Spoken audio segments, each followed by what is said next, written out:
Atlântida, Teorema e Colégio Gonzaga.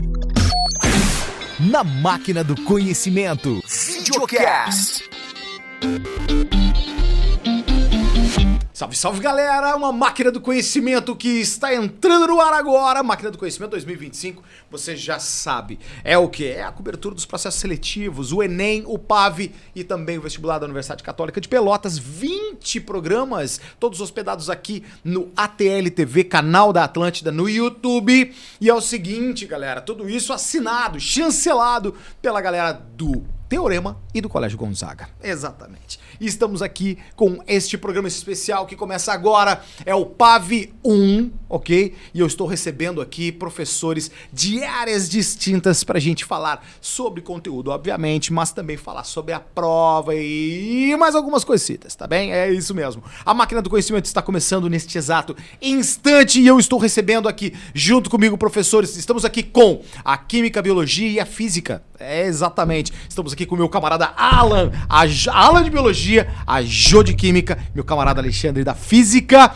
E a gente vai começar falando, já vou soltando a braba pra galera. Vamos começar contigo aqui, Alan, porque temos aqui um veterano. Olha aí, ó, já tô no esquema aqui. Veterano já pra poder falar um pouco, né, no alto aí da tua experiência, brother, sobre o PAV 1, né? Vamos retomar aquela questão de que, tipo, é o pontapé inicial dessa galerinha em concursos públicos, praticamente isso, né? Ou seja, fazendo um concurso valendo nota, né? Para um objetivo, né? Temos aí um programa de avaliação desenvolvido pela Universidade Federal de Pelotas que possibilita aí, então, uma entrada alternativa da galera na universidade, né? E essa galerinha tem aí no primeiro ano do ensino médio, como é que essa galera chega para enfrentar isso aí? Enfim, vamos começar assim.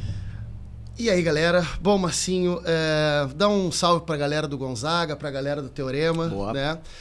O primeiro ano é um ano um pouco mais tenso do que os outros, né? A galera tá entrando, né? Ainda há uma certa imaturidade, um certo conhecimento da prova, né? A gente vai conhecer a prova aos pouquinhos. Durante todo o ano a gente mostra um pouquinho, vai mostrando devagarinho para eles não se assustarem, até porque o conteúdo é um conteúdo denso, né, cara? Sim. Então, assim, ó, a gente já vai falar sobre o conteúdo, né? Mas daqui a tendo uma visão geral, assim, da prova. É uma prova com certo conteúdo que eles precisam realmente estarem preparados para enfrentar. Como tu falou, a primeira concurso deles, né? Então rola essa ansiedade, mas a gente tá aí, né, cara? Sim. Tanto tempo na experiência, todos os professores aí, a gente já sabe como conduzir essa galera pra chegar no final do ano bem... O mais importante é a tranquilidade, né? Como essa galera é jovem, bastante jovem também, isso conta também pro Enem, pra muita galera, né, cara? Porque assim, ó, a juventude traz essa ansiedade, né, de tentar fazer o melhor. E a gente tá aí, nós professores do Teorema, do Gonzaga, a gente faz de tudo para chegar no final, eles estarem tranquilos e também, né, com toda a nossa experiência, com todo o conteúdo passando para eles, para chegar no final eles ficarem muito calmos e arrebentarem nessa prova. Né? Sensacional, Jo estreando com a gente na máquina do conhecimento, seja muito bem-vinda. Obrigada. E é o seguinte, né, além dessa galera tenra na idade aí, já enfrentando uma prova como é o PAV, tu que traz a Química, eu quero saber de ti mais ou menos isso assim, cara, como é que a prova, ela se apresenta pra Química, a Química traz... textos, enfim, grandes não, a galera... Bom, vamos falar um pouquinho sobre isso. Então, Marcito, boa tarde, galera que tá assistindo. Boa tarde, boa noite, bom dia e pra você galera... da madrugada, hein?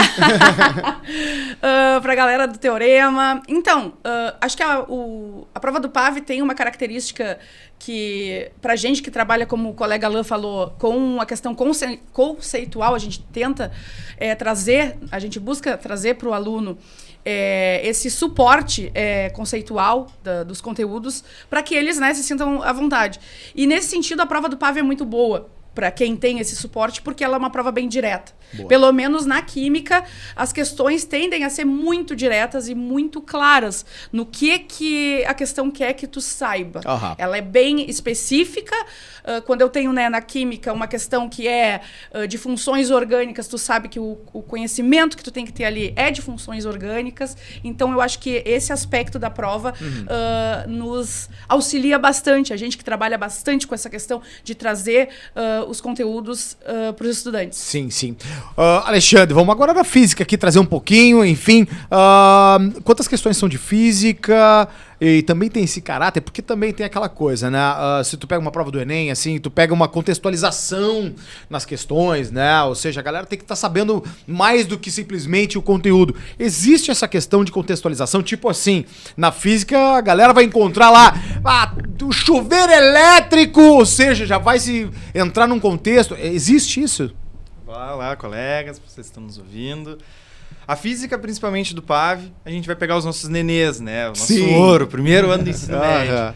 Eles sempre têm que ir para a prova esperando uma prova onde vai exigir o conhecimento científico deles, mas extremamente contextualizado. Olha aí, hein? Então, em um ano vai cair questões que envolvem doces típicos de Pelotas para eles fazerem uma conversão de energia. Quanto que representa aquele doce? Ou então uma distância entre Pelotas e outras cidades aqui da região. Então, é uma prova extremamente contextualizada. É claro, né? Não substitui e o aluno tem que ter o conhecimento científico. Vamos conversar depois um pouquinho, aqueles pontos, os tópicos mais importantes para eles relembrarem nessa reta final. Mas é uma prova extremamente contextualizada com a nossa realidade aqui de Pelotas. Sensacional, cara. Contextualizada, eu acredito que ela esteja em todos os âmbitos também, né, cara? Ou seja, a galera vai conseguir se enxergar um pouco ali, de certa forma, na prova do PAV. E isso que torna, daqui a pouco, o que dá um caráter mais específico para a prova, né? Essa característica. Enfim, vamos aos tópicos. Vamos aos tópicos e vamos começar, então, com a biologia. Alan, quais são os conteúdos aí desse PAV 1 para biologia? Ou seja, de que ponto até que ponto que a galera vai encontrar na prova? Bom, na prova de biologia eles vão encontrar assuntos variados, tá? Desde questões que envolvam a origem da vida, tá? Evolução nesse sentido de organização, de evolução dos seres vivos na Terra. A gente tem também biologia celular, um conteúdo bem denso, né, Marcinho? Assim, que envolve células, tipos de células, membrana plasmática, transporte entre as membranas, material genético, DNA. Tá? A gente tem também micro-organismos, vírus, bactérias, fungos. Então, dá para perceber que são assuntos bem variados. Sim. E que o aluno realmente ele precisa ter um conhecimento, como o colega falou, científico bem importante de todos esses conteúdos aí. Tá, conteudista, a galera tem que ir na matéria, tem. Né? E tem mas que ao mesmo isso. tempo também não são questões assim extremamente complicadas. É um nível que dá para o aluno, obviamente, estudando, né? Sim. Aquele jeito que a gente sabe, né? Sentar, estudar, leitura, fazer exercício. E uma das coisas que a gente sempre fala para os alunos, eles têm um pouco de dificuldade nesse começo, quando entra no ensino médio, né? Sim. De sentar na cadeira, fazer exercício, né, cara? Pegar um livro, a gente pede para eles fazerem exercício, para eles fazerem. Então, essa é a parte um pouco mais complicada, que eles não estão vindo do ensino fundamental, que não estão exigindo essa questão do exercício. Mas se eles fizerem, cara, vai dar tudo certo. Massa. Tá, tudo certo. Show de bola. E vamos lá, vamos dar Vamos já. nessa, então. Vamos nessa, então. Então eu separei aqui pra galera um assunto que vem aparecendo com uma frequência muito grande na prova. Olha aí, hein? Tá aí na tela para vocês, né? O exercício ele começa falando sobre um DNA, né? Enfim, não vou ler na íntegra, mas eu vou mostrar qual é o ponto-chave que a gente tem que prestar atenção nesse exercício. Numa determinada frase aqui ele fala: consequência desses genes determina as funções biológicas da célula. E aí, entre parênteses, produção de proteínas, respiração e locomoção. No comando da questão, que está até em negrito, então prestem atenção nisso, né? Se está em negrito é porque precisa prestar mais atenção. Sim. A palavra respectivamente, que às vezes os alunos não prestam muita atenção, tem que se ligar porque significa na ordem, né? Ele pergunta sobre as funções biológicas da célula destacada no texto, respectivamente. Se vocês olharem, diz ali no texto funções biológicas da célula e entre parênteses está produção de proteínas, respiração celular e locomoção. Então, nas alternativas, a gente tem que achar, respectivamente, nessa ordem, né? Qual é a organela responsável pela produção de proteínas? Qual é a organela responsável pela respiração e pela locomoção? Bom, dá para perceber que é extremamente conteudista. Sim, né? Sim. Então, tu tem que saber qual é a organela responsável pela respiração, qual é a organela responsável, né, pela produção de proteínas e a locomoção. Na ordem, a gente sabe que existem retículos endoplasmáticos na célula, existem dois, né? O liso e o granuloso. No caso da questão, isso daí é bem interessante, porque alguns livros falam em retículo rugoso e outros livros falam em granuloso. Cara, é a mesma coisa. A biologia, às vezes, os alunos têm um pouco de ranço, porque às vezes tem... Tu sabe, sim, né? Tu sabe, né, Marcinho? 10 palavras pra falar a mesma coisa, galera. Exatamente, cara. Pra quê? E isso os alunos, às vezes, puxam os caras. Pô, professor, mas é um monte de palavra, cara. Então, aqui também a gente tem um exemplo disso. Então, o retículo rugoso também é o granuloso. E aqui, no caso, eles usaram o rugoso, que ele é o responsável pela produção de proteínas. Então, e esse tipo de questão é legal, porque se o aluno sabe, às vezes, uma função de determinada estrutura, se ele não lembra da outra, ele já tá no meio caminho, porque ele se respeita. Né, cara? Exatamente, cara. Porque se ele sabe que a primeira é a produção de proteínas, reparem ali, ó, ele já acertou a questão, Marcelo. É verdade. Já matou a questão. Já tem uma ali só. Já tem uma ali, que a primeira é retículo endoplasmático rugoso. Atenção, hein? Tá entendendo? Olha então, ali. assim, ó, esse tipo de questão aparece com frequência na prova do PAV, pedindo algumas coisas. Se tu sabe uma, duas, cara, tu já elimina um monte. Sim. E a galera também, às vezes, pergunta bastante... Então, a resposta, qual é? A resposta, letra E, né? Retículo rugoso, produção de proteínas, respiração celular de mitocôndrias, né? Sim. E locomoção citoesqueleto. Vale a pena você citar agora rapidinho. Eu sei que o nosso tempo não é tão longo assim. A gente podia ficar aqui uma tarde inteira, lá, né, cara, falando disso. Mas a letra F, cara. Olha lá, hein?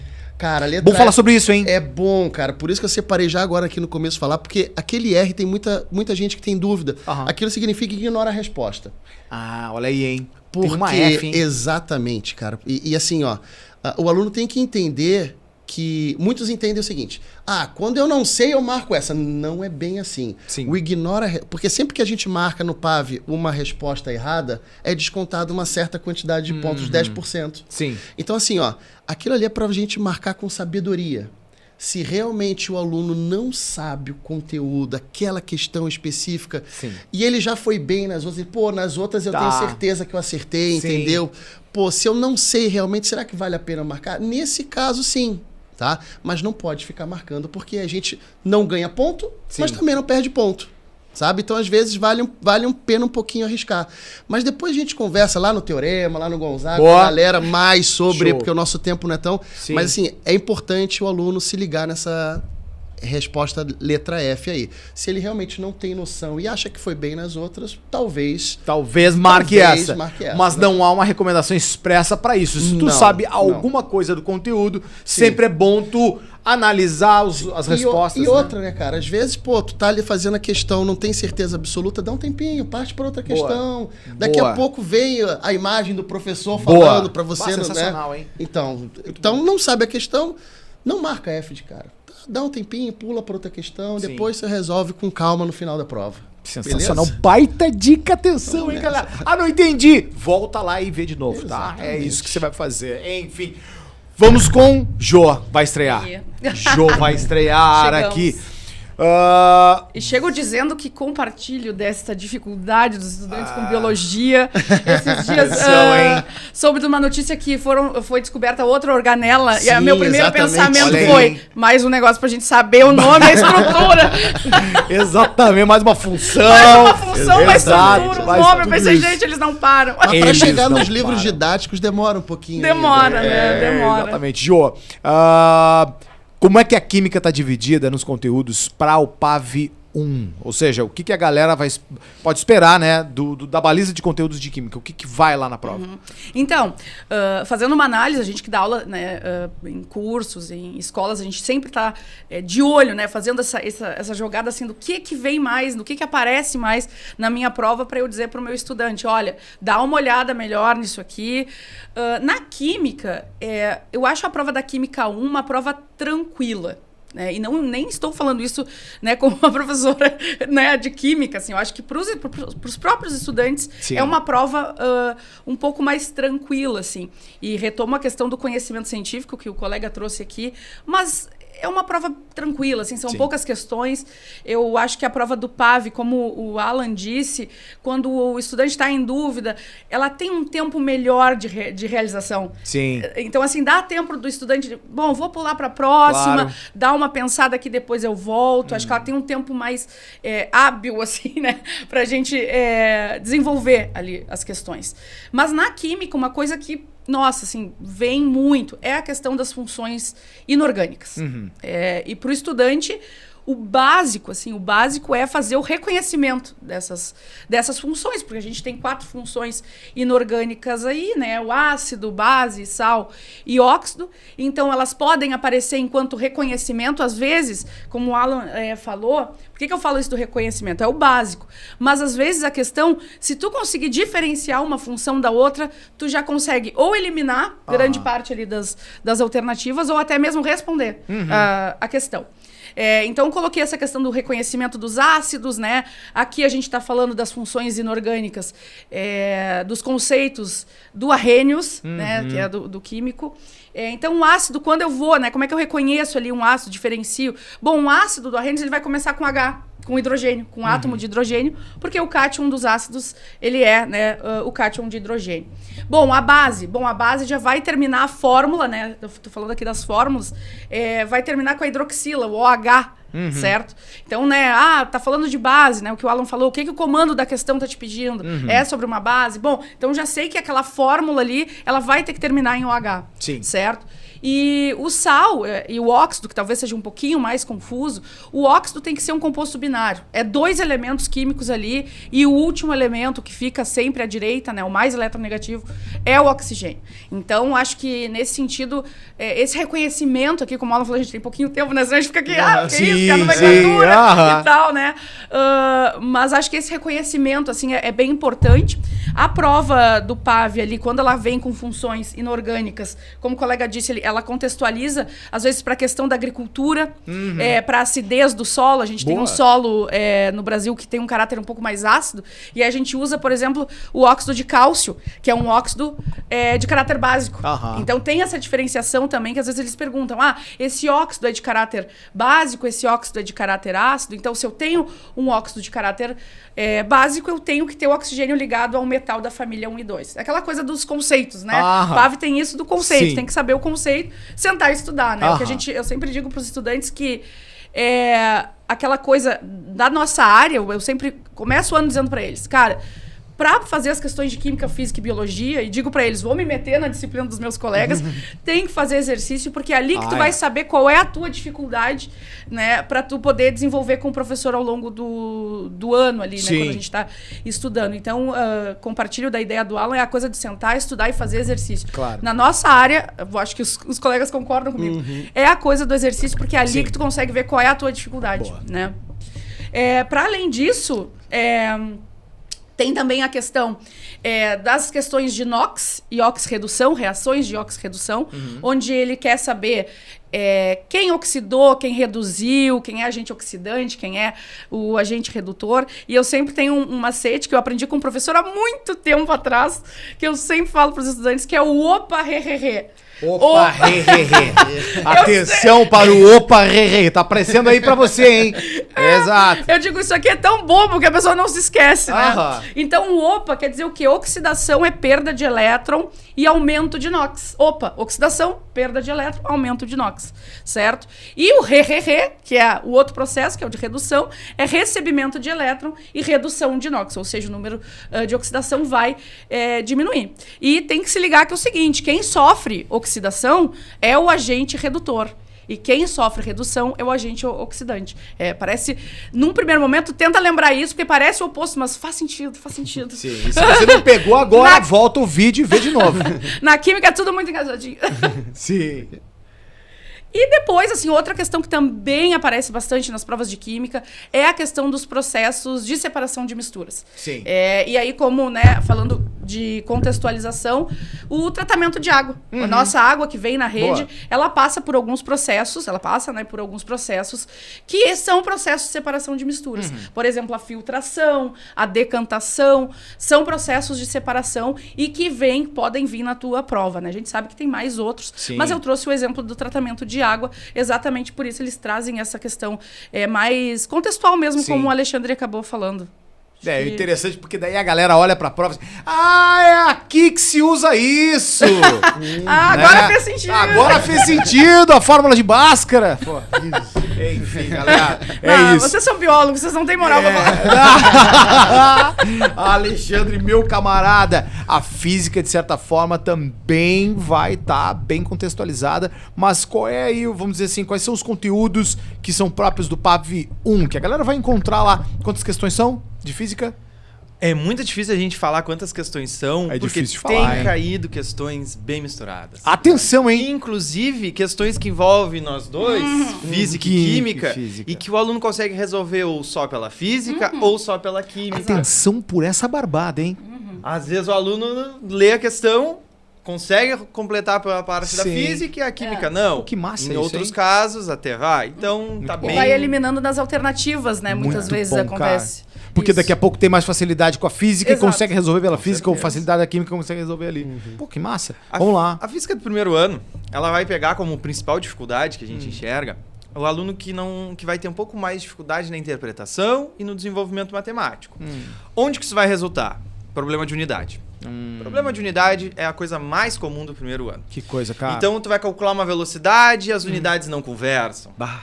Tu vai calcular depois uma pressão, as unidades não vão conversar. Que loucura. A gente tem que pensar, trazer sempre pro usual. O que é o usual? São quilogramas, metros, segundo, Boa. são coisas padrão, são as nossas unidades padrões. Em geral, a gente quer analisar o movimento. Todo o primeiro ano é baseado em movimento. A gente começa com o movimento de sólidos, que é aquela velocidade, aceleração, queda livre. Boa. Lá no finalzinho a gente estuda o movimento da água. Sim. Onde bota a caixa d'água, como é que funciona a atmosfera, piriri pororó. Então, fluidos no final. Aqui eu separei pra gente conversar um pouquinho uma questão sobre velocidade. Boa, atenção. Velocidade média. Clássico, né, Não cara? tem erro. Não MRV, tem erro. MUV, isso quem nunca esquece, né? Lembra disso, Com cara? 69 anos e se lembra do MRU. Essa sigla marca a MRV. gente, né? Meu Deus! E aí tu pensa que a física vai ficar só nisso. Não. Enfim. Quando a gente olha uma questão tipo essa, vamos dar uma olhadinha nela. Vamos lá. Ela te contextualiza, então, algumas informações, a professora quer desenvolver alguma coisa. Tu vai correr os olhos pela questão e tu identifica dois números, o 8 e o 10. Então tu não precisa nem fazer a leitura que tu já identificou números. Se tem números, é uma questão numérica, tu pode deixar pro final. Certo. Pode tentar manejar o teu tempo para começar pelas teóricas. Chegou o momento de fazer ela, então vamos fazer. A gente tem ali uma informação de que o objeto, o carrinho andou 8 metros em 10 segundos. Vamos lá. Velocidade é distância sobre tempo, distância 8 metros, tempo 10 segundos, 0,8. Quando tu vai olhar as alternativas, tu vê que o elaborador foi teu amigo. Tá lá!